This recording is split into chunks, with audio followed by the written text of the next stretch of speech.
My name is Ron, and I'll be taking you through these first introductory lessons.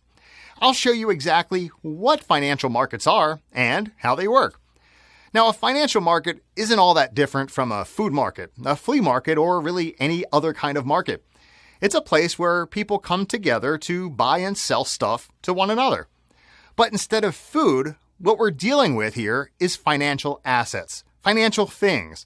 Some people call them financial instruments. Broadly speaking, these assets can be divided into shares, commodities, currency pairs, and indexes. And we can trade in the actual assets themselves. We can also trade in asset derivatives, like options and contracts to buy or sell the assets at some future time. Now, very briefly, shares are a part of a company that the company sells to raise capital. So if you own shares in Apple, you actually own a really small part of Apple.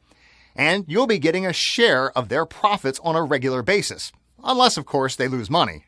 Commodities are those basic goods that we produce and consume like oil, coffee, pork bellies, copper, and gold.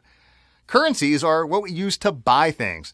But there's a multi-trillion-dollar-a-day market out there of people simply exchanging currency with one another.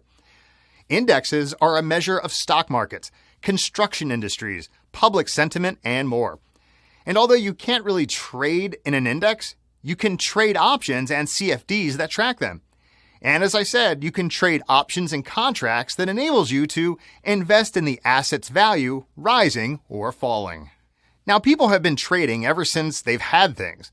Stone Age men traded tools, samurais traded rice futures, and the Dutch traded tulip options hundreds of years ago. The Romans were the ones to invent shares. They created companies owned by Roman citizens to undertake public works like road building. Each citizen owned part of the company and donated either money or slaves to get the roads built. The first publicly traded shares appeared in Amsterdam, when the Dutch East India Company enabled creditors to finance its trips abroad. And in return, they would get a share in the profits. Today, the computer revolution allows anyone who wants to participate in the world of global trade. And you don't need to invest in a single barrel of oil to profit from its wavering price.